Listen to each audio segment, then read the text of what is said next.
Tonight, a huge scalp for Nigel Farage. The former Conservative Chancellor, Nadhim Zahawi, defects to reform UK. The Tories play down the significance of the switch, claiming that Zahawi had quit the party after failing to secure a peerage. Also ahead tonight, the Technology Secretary says that sexualised images created by AI chatbot Grok are weapons of abuse, as she announces a new offence targeting deepfakes. The Foreign Secretary says that the deadly crackdown on protesters in Iran is horrific, as the US President Donald Trump threatens a military intervention. Questions over the UK's readiness for the war, as the Chief of the Defence Staff is quizzed on plans to react in the face of an all-out conflict. And we'll try to get the inside scoop as Keir Starmer addresses his own MPs at a meeting of the Parliamentary Labour Party tonight. All that to come with our panel, James Starkey and Baroness Aisha Zarika, who'll be with us for the next hour. It's Monday, I'm Darren McCaffrey, live from Westminster, and this is the Politics Hub.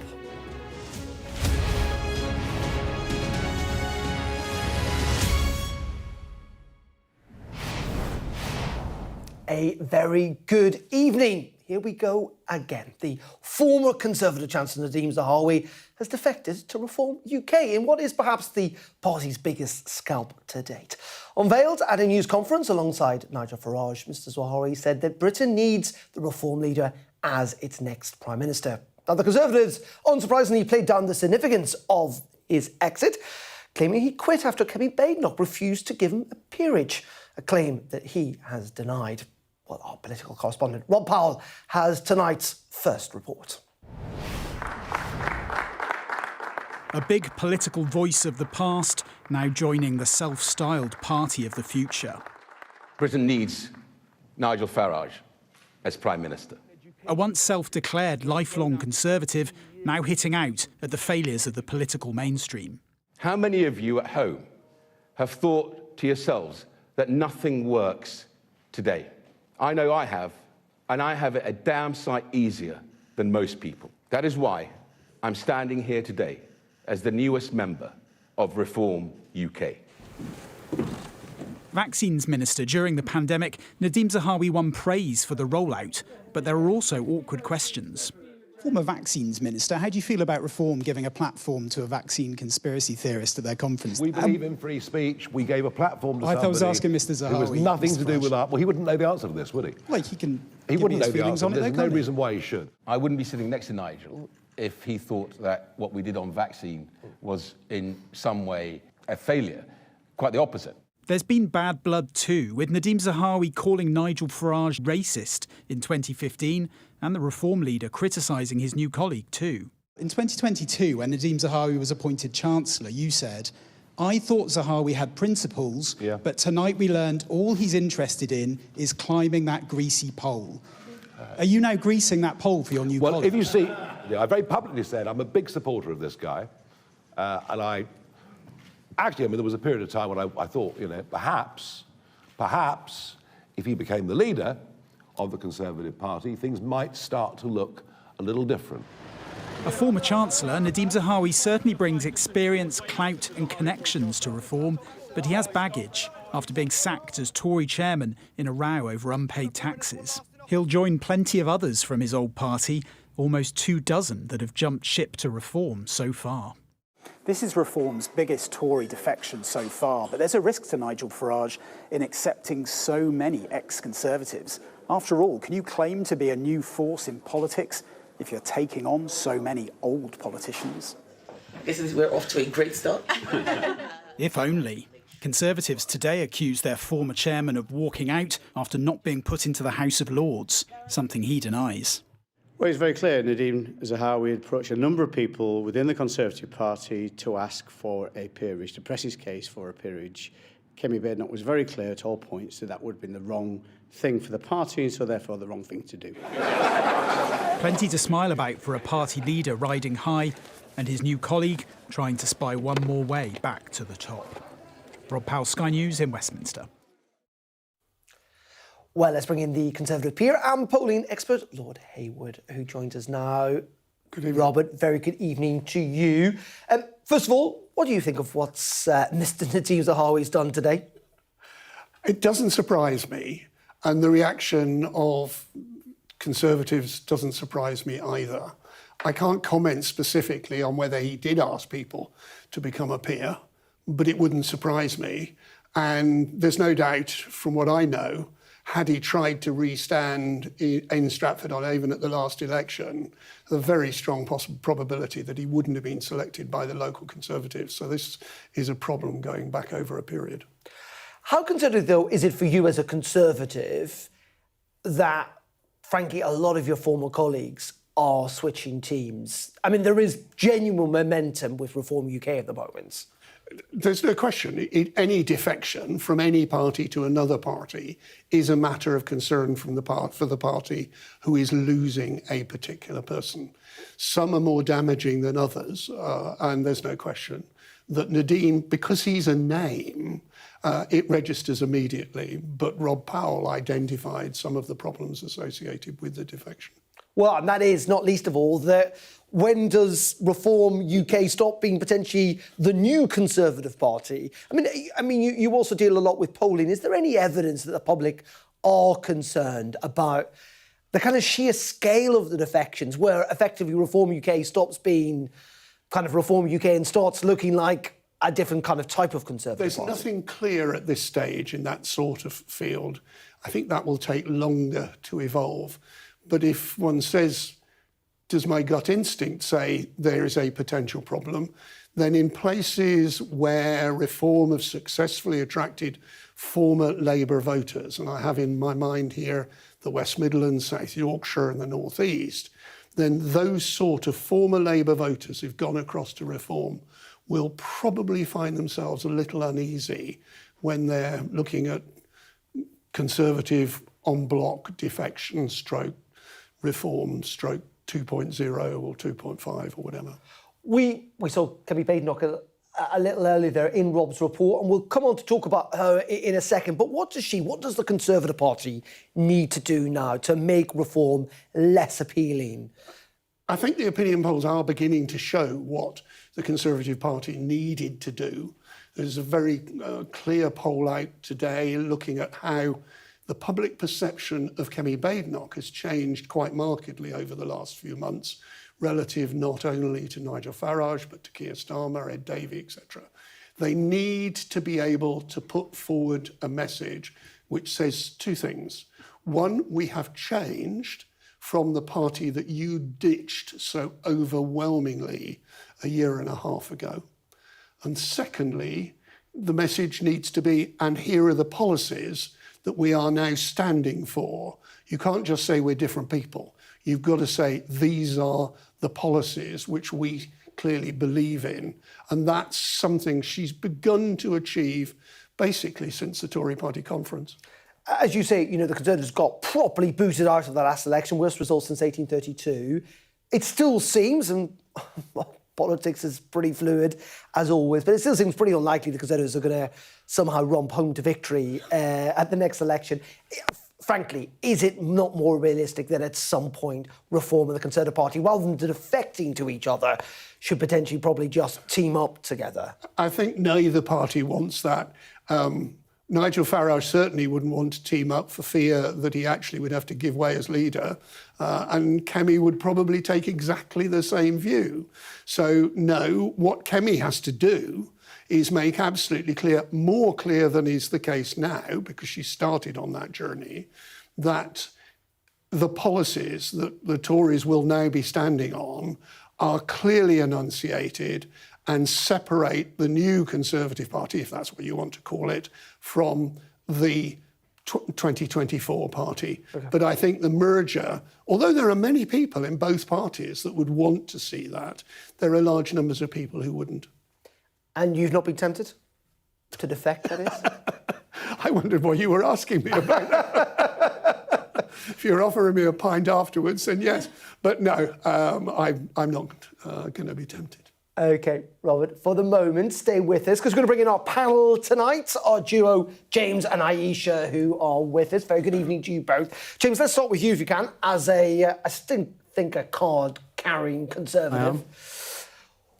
It is concerning. I know we talked about, the implications, but it must still be concerning for the Conservative Party that they are losing people in one direction, let's be honest.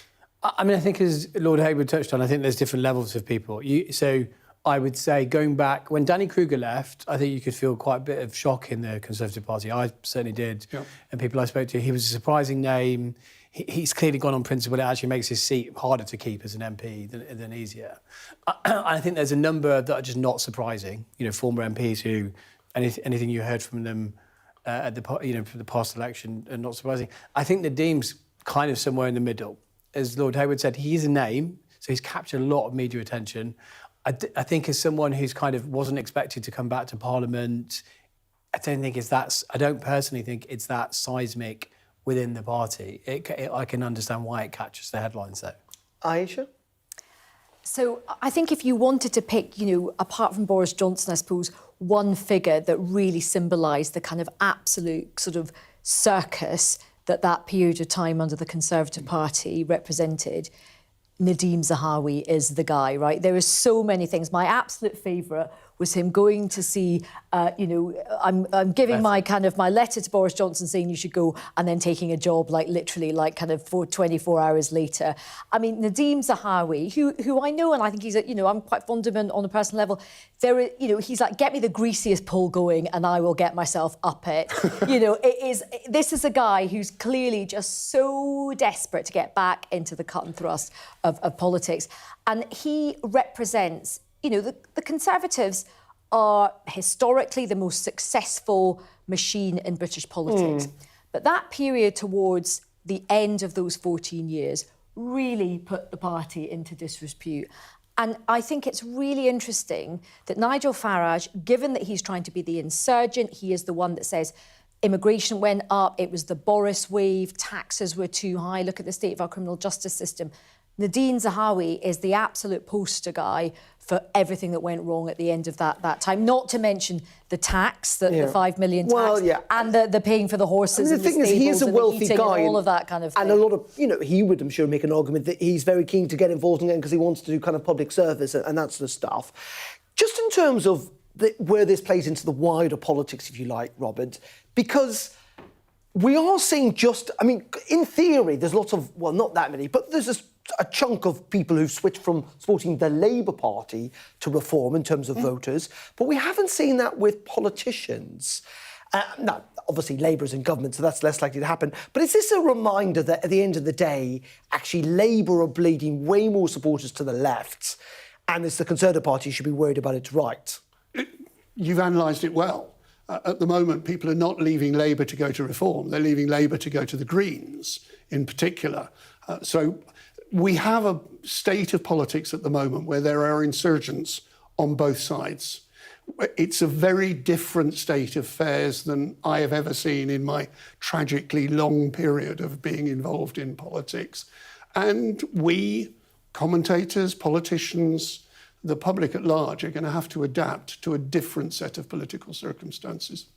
And James, is this actually not necessarily the worst news for Kemi Badenoch? If she wants to present herself as a party that's changed, that we're turning the page, to quote Keir Starmer, on the last 14 years of Conservative government, that actually getting rid of some of the old guards, even if the defect or Reform UK is not the end of the world, is it? I think there might be some truth to that. I think for Kemi, she really just needs to focus on her own lane. And this stuff is going to play out as it is.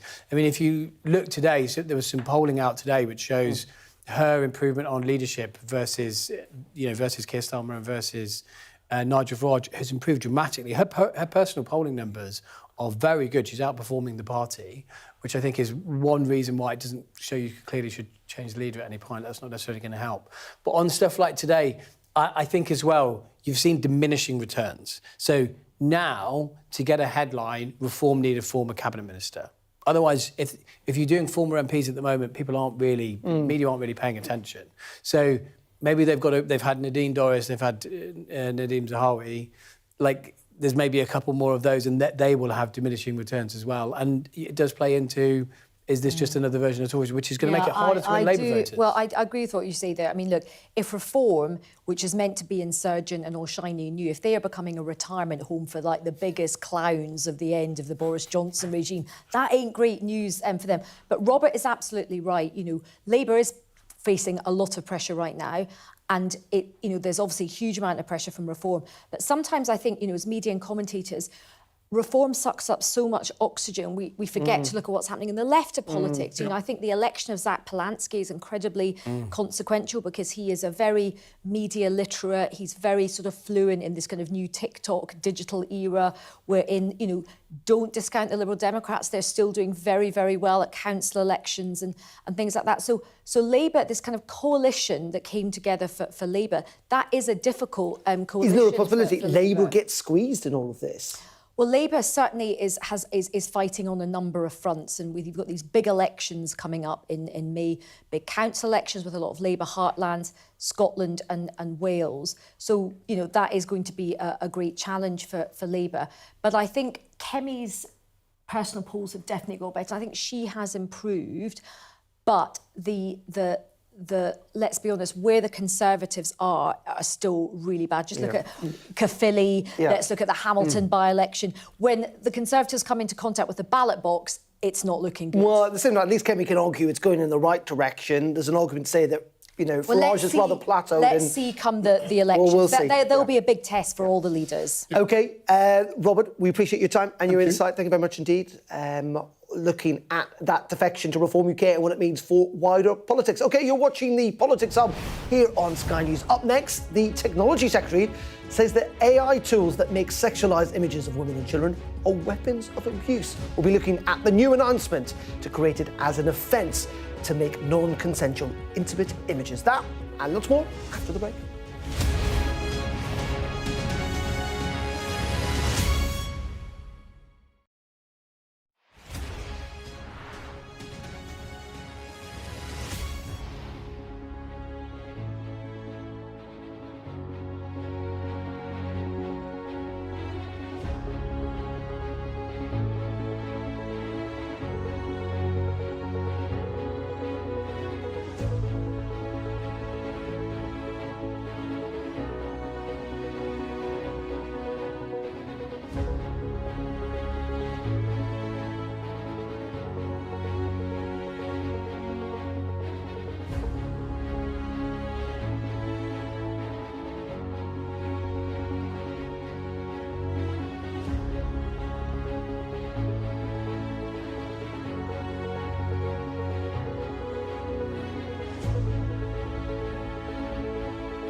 The best thing about being a Sky News journalist?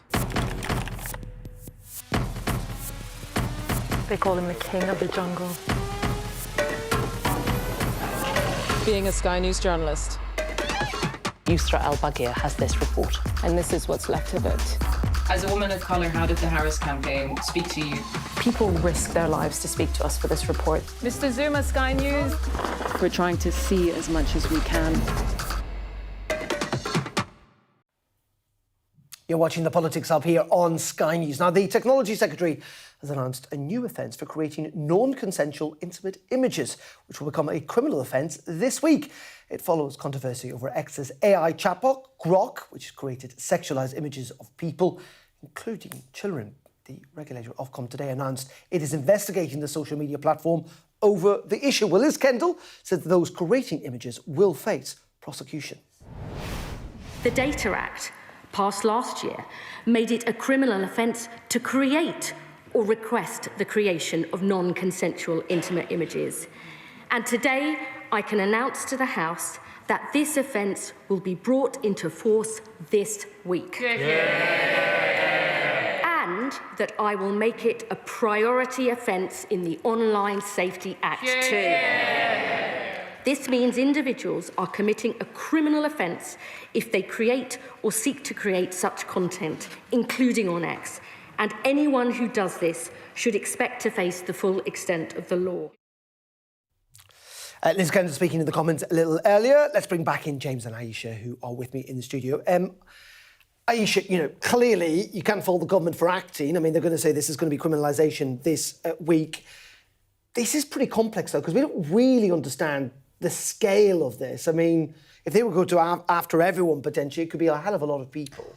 Well, I'd sort of push back on that. I think we have got an idea of the scale of it because this is something that Parliament's been debating for a long time. In fact, we debated it a lot in the Lords. And, I'm a Labour peer, but I take my hat off to Charlotte Owen, who's a Conservative peer, and she has been pushing this for a long time, these nudification apps, this kind of AI deepfake pornography. And there's such a sinister edge to this because this is about women and young women and girls, being put in kind of sexualised positions and images without their consent, really to be sexualised, to be degraded, to be humiliated, to be shamed.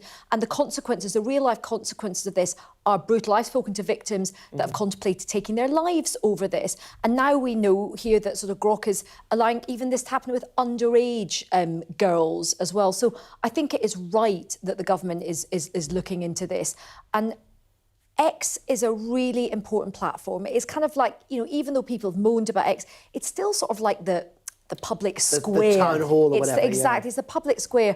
And given that Elon Musk really, kicked off about grooming gangs, rightly so, in my view, grooming gangs were a horrific issue, huge stain on this nation. Could argue change the government's policy on that. Absolutely, but, he can't, on the one hand, come in and kick off with the government and then allow this to continue and have a ridiculous thing where you can now only access it if you're a premium payer. So if you pay the money, you can use it. I mean, that's a kind of... that does seem perverted in many...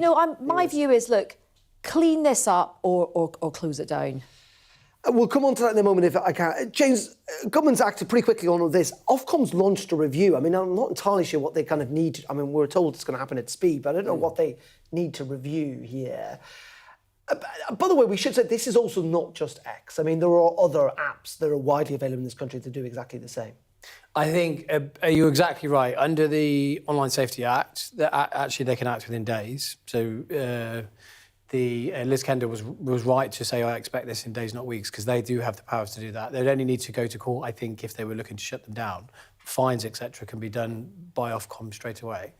I think, and the interesting thing, Aisha touched on this, about people being able to see it, is a lot of the times when people are accused of crimes, whether that be corporates or individuals, we don't see all of the evidence.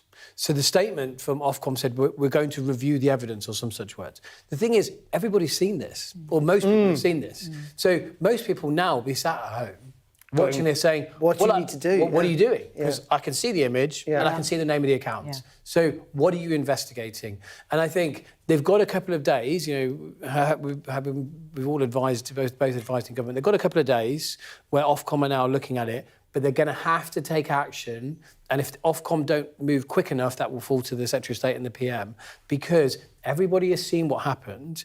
And I don't care whether you're left or right, you'll know this. Yeah. There's a total agreement that this is underage, this is women without consent, there's no excuse for it. You can't hide behind freedom of speech on this stuff. People will expect action to be taken against the individuals and the company. So you say this crossbar. I think there's a lot of consensus within Tory and Labour, and we had a debate in the House of Lords about this last week, and there was universal support.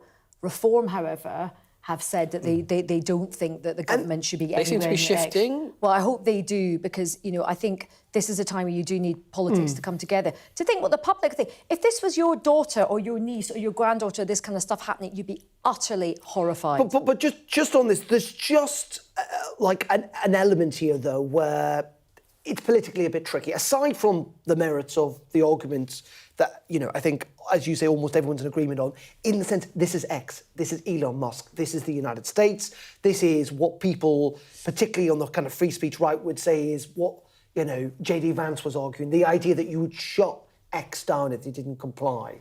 This is not about right or left. And remember, Elon Musk really waded into British politics last year with the grooming gang scandal, saying this should be not about politics, this should be about protecting particularly victims of child sex abuse. This is exactly the same thing. This is not about free speech. This is about consent for women and young girls and child pornography. OK. James, Aisha, for the moment, thank you very much indeed. Well, a little earlier, I spoke to the business minister, Kate Dearden. We talked to her about changes to parental rights that were announced by the government today. But you'll see at the start of this interview, I picked up on some of the issues we've just been talking about around X, Grok and AI. Minister, thank you very much indeed for joining us. We are going to go and talk about the announcement today around parental leave, if we can. Just on this announcement that's come this afternoon from Liz Kendall in regards to Grok and to AI and to imaging, do we have any sense of just, we know it's clearly a problem, but how big this problem might be? You know, I think some of the stuff we've seen this week alone, never mind the past couple of weeks and months, of people being exploited online, young women, children, young people. It's been absolutely disgusting, some of the stuff I've seen on my own account when I'm scrolling through, never mind, you know, what's made the media. We've been really clear it's completely unacceptable. People should feel safe online, safe in our streets, and those expectations don't differ depending on where you interact and the platforms that you use. So what we've seen so far, I think, shows just how disgusting it is, never mind the scale of the problem, but why it's so important for this government to act. You know, safety is our absolute priority, particularly violence against women and girls, our strategy and our commitments that we've made really clear as priorities from this government. So, you know, Liz Kendall's in the House now announcing our action this week, which is welcome. But isn't the problem here that, and there'll be a lot of people who obviously think this should be a crime, but when it comes to enforcing the law, it's all very well making laws. I mean, we look at the number of sexual offences that don't get to court, the conviction rates are still pretty low. We look at the fact that, you know, jury trials aren't going to exist if you've got less than 5 years expected sentence and you're releasing still prisoners early. I mean, in many ways, people might go, great that you're making a crime, but in reality, particularly if this is wide scale, it's not really going to mean much of a punishment, is it? We have to do something. You know, we can't just sit back and let people's experiences online be what they are today, where you've seen those highly, you know, online sexual harassment and people without their consent and being completely exploited online with nudification images. So we have to take action, recognise that the justice system is under pressure and lots of work is undertaken across government on that. But there has to be consequences as well for all platforms. So Liz today in the House is obviously talking to that in further detail around that 10% profit and turnover. But many would also say, I mean, why Ofcom needs to investigate this when it's very clear what's happening. I'm not entirely sure. At pace, though, this week, which is welcome. Well, yeah, at pace, we will see. Let's talk about parental leave. So you guys today are announcing stronger protections. I mean, the figures here seem quite low to me. An additional 32,000 more dads per year. I mean, I think there's something like over 500,000 new dads every single year. I mean, it seems quite low to me, the numbers. So we're bringing it in line with maternity leave. So, you know, people don't have to think about if they change jobs that they might not be able to take that leave to look after, you know, one of the most important times of their life, looking after a baby and new family member and being there to care and have those responsibilities is bringing these rights in line with work today and the 21st century. That 32,000 figure for dads, you know, every single one will make a massive difference to their lives. And our wider reforms that we've announced today around that parental leave could be up to 1.5 million people that will be impacted by that. So they can take time off, have those caring responsibilities and not worry about not having a job to go back to. That will change lives, I think. Yeah, but at the same time, the Prime Minister said today, the changes we're bringing in will mean that every new parent can properly take time off. But they can't, though, because actually lots of this is unpaid. Effectively, this, if you can afford to take unpaid parental leave, good on you. You well know that a lot of people, hundreds of thousands of new dads, will never be able to afford to take unpaid parental leave. This does not help every new parent. So today, you're right, we are focusing on that leave element, and that is significant and will make a difference. But we also recognise, our statutory paternity pay, the rate it is in compared to other countries, and that's why with this year, we announced it last year, but this year we'll be looking at the wider parental leave and pay system as a whole, and really proud as a government that we are looking at that. Building in lots of experience and campaigners from stakeholders, from colleagues and individuals themselves who share their own personal experience of the pressures they face in that choice. So looking at the system as a whole is really welcome, an important part of my role in the department and our work across government. But we also have to balance the business pressures that come with that, the cost of the exchequer.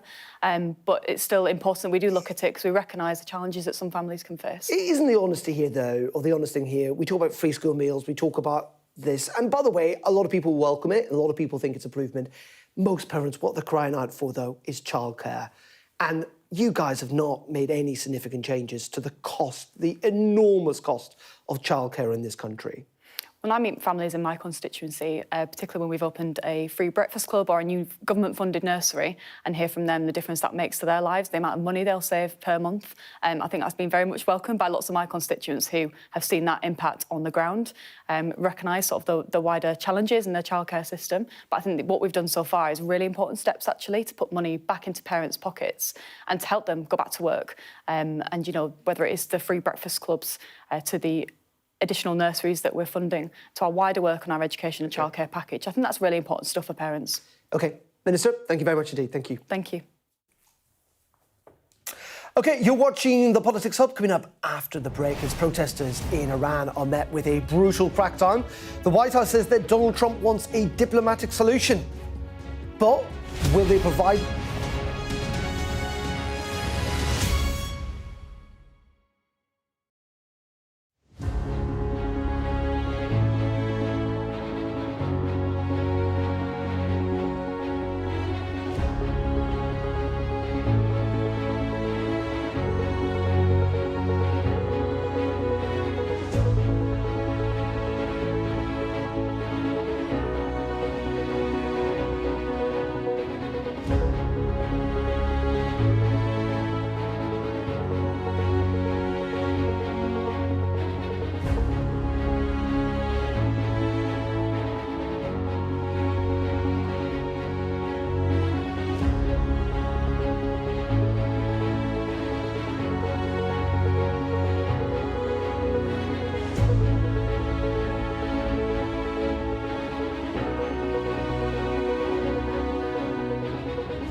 You're watching The Politics Hub. Now, Donald Trump says that he is looking at military options in Iran in response to the deadly crackdown on protesters. Human rights groups say that around 500 people have been killed and more than 10,000 detained during the demonstrations, which have spread across the country. Well, speaking in the past hour, the White House Press Secretary Caroline Leavitt said that the US president wants a diplomatic solution, but isn't afraid to use force. I think one thing President Trump is very good at is always keeping all of his options on the table, and airstrikes would be one of the many, many options that are on the table for the commander-in-chief.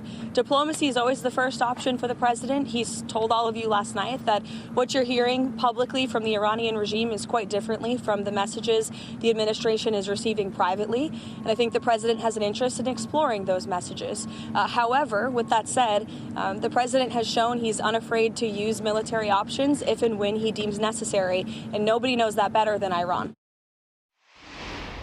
OK, we can now speak to the former UK ambassador to Iran, Sir Richard Dalton, who joins us. Sir Richard, very good evening to you.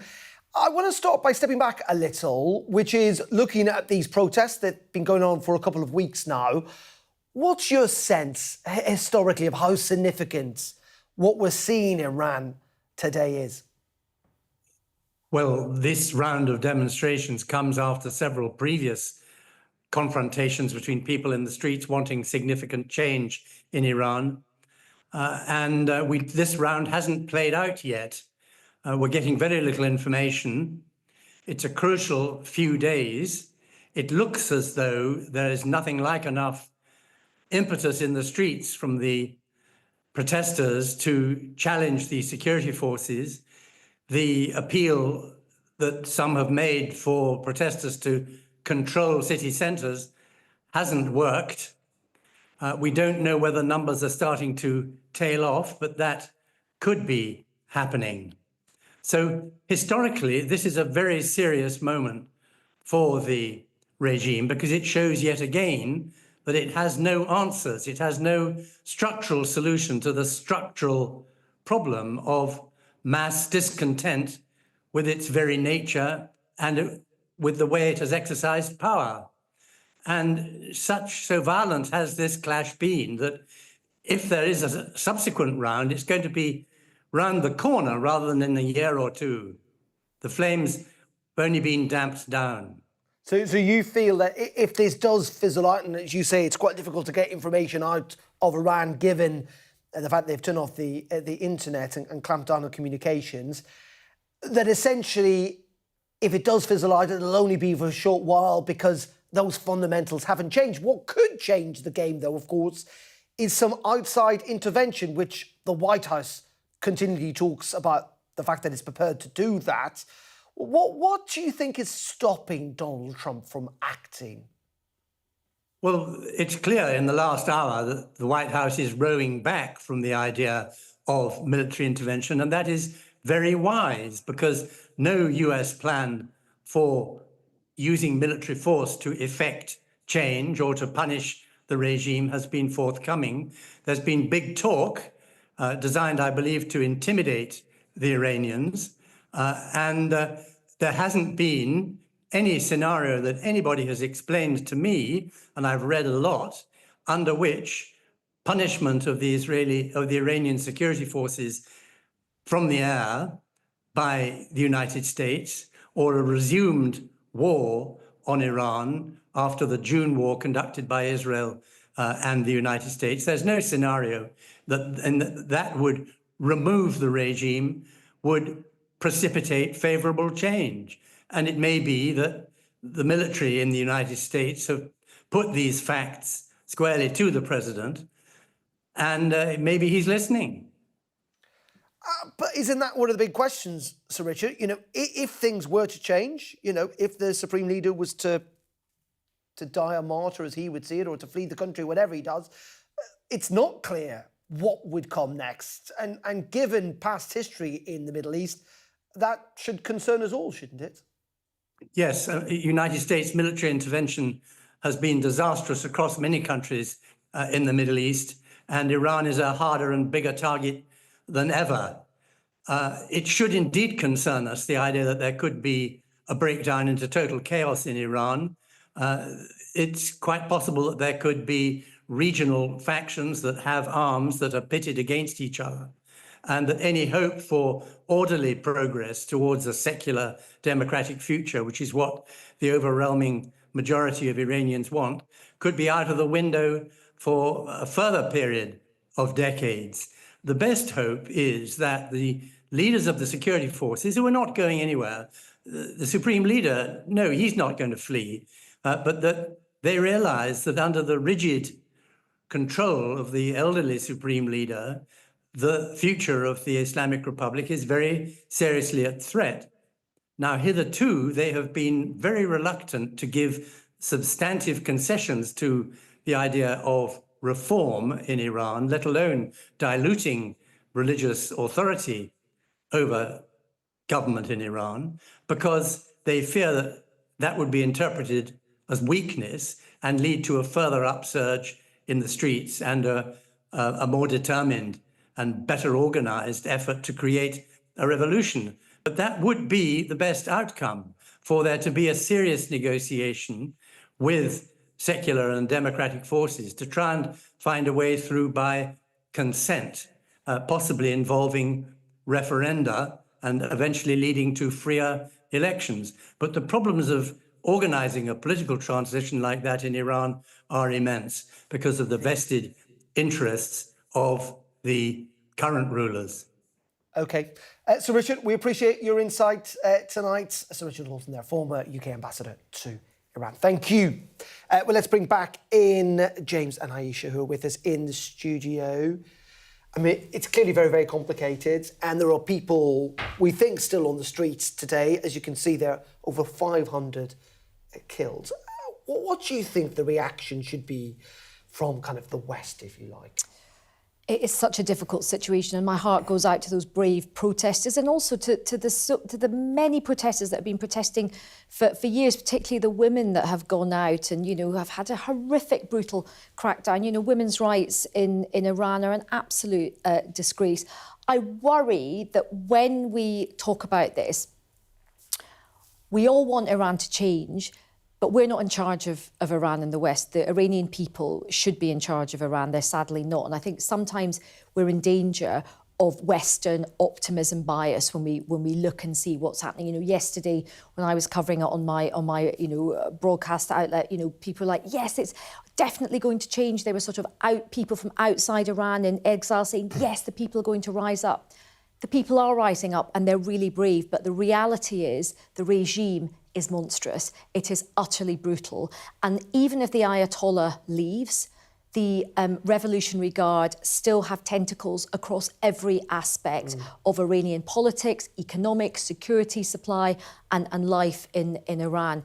So I hope for the best, but I think we have to be realistic that actually regime change is going to be really, really difficult. And even if there is, what comes next? So let's say there are strikes from America or whatever, you might, and America has been doing strikes on Iran. What happens next and what comes next? And James, this also then feeds into a wider complex issue just about the dynamics of the Middle East in all of this as well. Yeah, I mean, look, I spent most of my 20s in Iraq. I went there like 2 months after the invasion in 2003. So I watched firsthand as a country, after a brutal dictatorship that Saddam had been there for 2 decades, tried to rebuild itself. And I've been back there in the past couple of years, and it's taken about 20 years for Iraq to have a secure, you know, they dissolved the army within a year, the Americans 20 years and a lot of deaths, we should say. I would point out that the Americans had around 500,000 boots on the ground at its height, and that was just to secure major towns. 50% of that country was essentially not under coalition control. So it's a very, very difficult thing to achieve a transition. And where you don't do that, like we've seen in Libya, that country is now no longer really a whole country. And so, you know, Iraq is now like a prosperous place next door. It still has its issues, but that's 2 decades on. So this is really difficult. I think we're seeing something similar in Venezuela. You know, from my experience, having seen a kind of transition from a dictatorship to now what is a democracy, is that maintaining some level of security is crucial, maintaining a level of economy is crucial, and then providing people with some level of legitimacy. And that transition to a democracy has to be handled very carefully, because as Aisha points out, what our idea of a secular Iran is might be quite different from what Iranians' idea. That's not to say it's the wrong thing, but they would look and say, this is our country, we should decide where it goes in the future, not you. OK, for the moment, thank you very much indeed, guys. And we'll have continued coverage, of course, of those protests and the situation in Iran throughout the evening, not least of all on The World with Yalda at 9 p.m. here on Sky News. Let's stick with kind of the world that we live in today, the very turbulent one, and look at defence spending and our defence, because the head of the British Armed Forces revealed there is no complete national defence plan. Air Chief Marshal Sir Richard Knighton also warned that the UK currently has no plan on how to mobilise the country's doctors, nurses and hospitals in the event of an all-out war. He was appearing before MPs on the Defence Select Committee. We don't have a complete national defence plan Shouldn't yet. we? Yeah, absolutely. I mean, and the government is committed to doing that. Why don't we have one? So I think that it is a manifestation of the peace dividend. It's one of the most obvious, is that since the end of the Cold War, we have not prioritised those matters. And so as a consequence, the government for many years has not, of many hues, has not focused its efforts on developing that kind of plan. I'm pleased to say that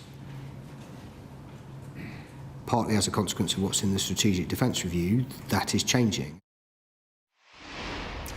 Let's bring in our Defence and Security Editor, Deborah Haynes, who's in the newsroom for us. Deborah, and this all seems in some ways quite surprising and also a little terrifying too. It is, and also it is a bit rich to talk about the fact we don't have it because since the end of the Cold War, we all took the peace dividend. I mean, that is, of course, very true. There used to be a huge, complex blueprint for the transition of this whole country from a state of peace to one of war that was called the Government War Book. It was developed during the First World War and then built on successively through the Second World War, through the Cold War, and then shelved during that peace dividend when the Soviet Union collapsed. But in 2014, war returned to Europe when Russia first invaded Ukraine. So the armed forces for all NATO nations were on notice at that point. So the fact that more than 10 years later, we still don't have a plan to defend this nation is pretty shocking. And actually, Sky News reported almost 2 years ago now that there was no national defence plan. And at that time, I was told that the Cabinet Office, which oversees this body of work, was working to develop that kind of doctrine. But yet here we are with so much escalating threat and the language now from the Prime Minister downwards talking about the threat of potential war, the need to be getting ready onto a wartime footing. And yet they still don't have a plan, including for example, the National Health Service. If there were to be an armed attack on the UK that caused mass casualties, then of course there would be a huge burden on the National Health Service. It's something that obviously happened, you've had civilian nurses and doctors having to mobilise in the event of war in the distant past. That's something that other NATO allies are rehearsing now to prepare. Germany, for example, is doing exactly that. The fact that we don't have a plan is pretty shocking. And then one final point, he was really pressed early on in that session in front of the Defence Select Committee about reports of a £28 billion shortfall in the defence budget over the next 4 years that would require significant cuts. He told the MPs not to put words in his mouth when they tried to pressure him to say that there was a shortfall or there was a risk of cuts. But he did confirm that under the current spending plans, the equipment programme as it stands and the ambition set out in the Strategic Defence Review that was published back in June is not affordable. OK, Deborah, live for us there in the newsroom. Thank you very much indeed, Deborah Haynes, our Defence Editor. OK, you're watching the Politics Hub. Up next, we've spoken about Nigel Farage, we've spoken about Kemi Badenoch. Well, Keir Starmer, the Prime Minister, is tonight addressing MPs in Parliament. What does the year hold for him? We'll be live in Westminster after the break. Coming up on the UK Tonight at 8, water bosses under scrutiny again, with 30,000 properties without a supply in Kent and Sussex. Plus, the government sets out plans to make AI-generated sexualised images a criminal offence. And tonight we'll hear from the players of FA Cup giant killers Macclesfield FC after they learn that they will face another Premier League side in the next round. All that and much more on the UK Tonight from 8.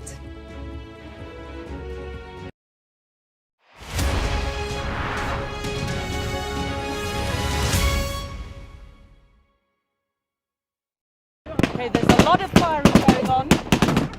Can you explain to me why? We're journalists, sir.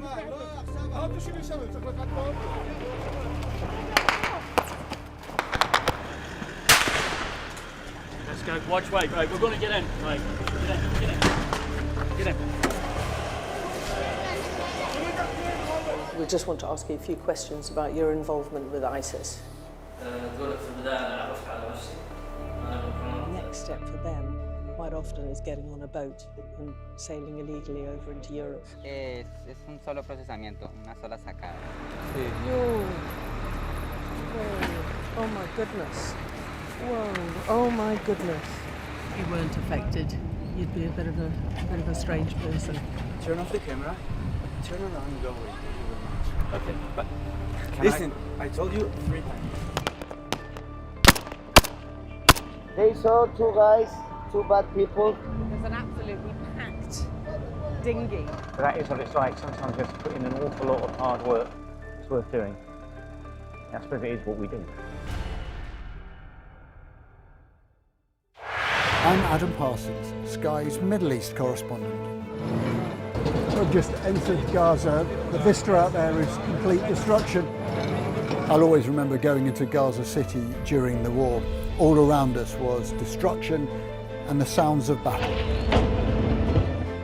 I witnessed the scars of the October the 7th attacks, burnt out homes, bullet holes in walls and bloodstains on the floor. People were murdered, people were kidnapped. The Israelis insist that many of these prisoners are terrorists, but here the Palestinians consider them a blend of freedom fighters and political prisoners. These are the settlers in waiting, keen to start a new life. The least we can do is just kick them out of our land. Sky News, get the full story first.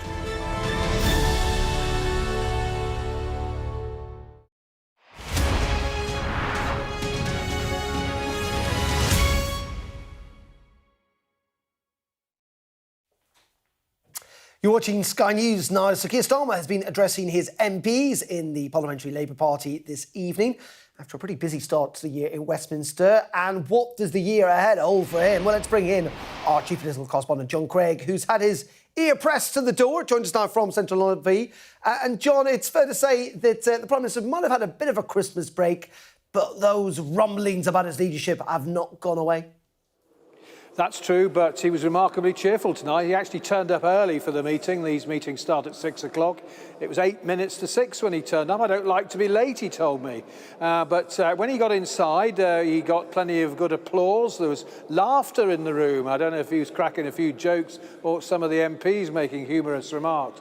But he had a very serious message on the X and Grok controversy. And also he launched a fight back against those who call him never hear Keir, say he's spending too much time abroad. Now, on Grok, he mentioned he issued this threat. He said, if X cannot control Grok, we will, and we'll do it fast, because if you profit from harm and abuse, you lose the right to self-regulate. He said the actions of Grok and X are absolutely disgusting, shameful.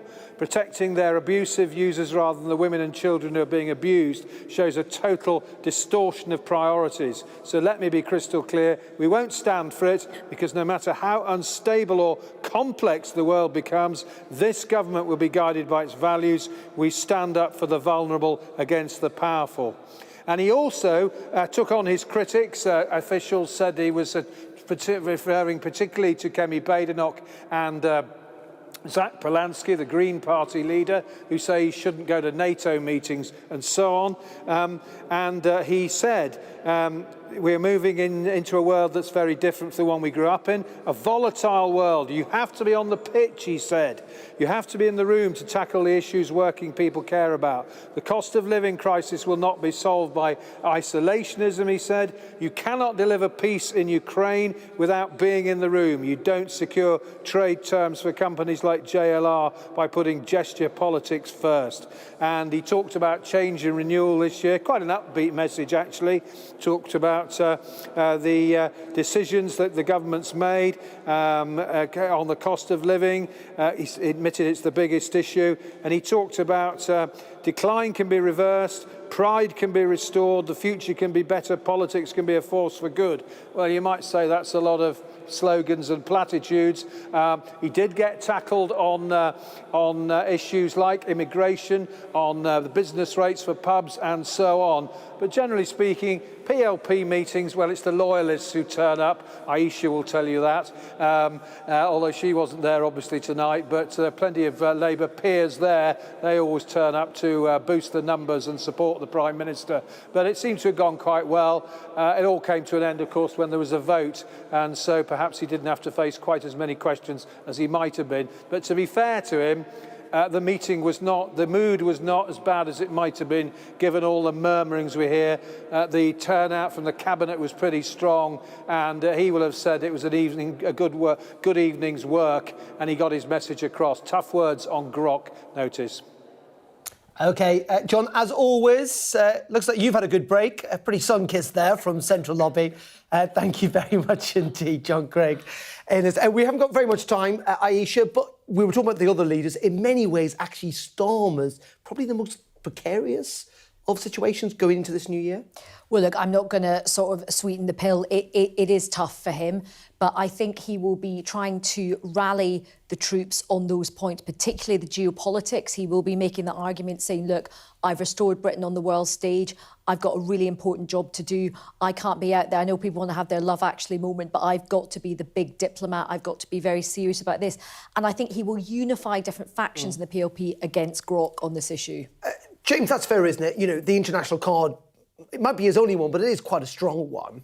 I don't fully agree. I think the problem with the international stuff is people at home will say, what's going on with my energy bills? Why can't I see a doctor? All those kind of domestic issues. And so, look, these issues are really, really important, and they do impact us. If we don't get peace in Ukraine, if you can, suddenly energy bills come down, etc. But he will be judged on domestic issues, not foreign issues. James, Aisha, as always, thank you very much indeed for joining us here on the Politics Hub. That is it from me for tonight. We're, of course, back at 7 p.m. tomorrow. Do join me then if you can. Up next, it is the UK Tonight with Sarah Jane Mead. Have a good evening. I'll see you tomorrow. Bye-bye.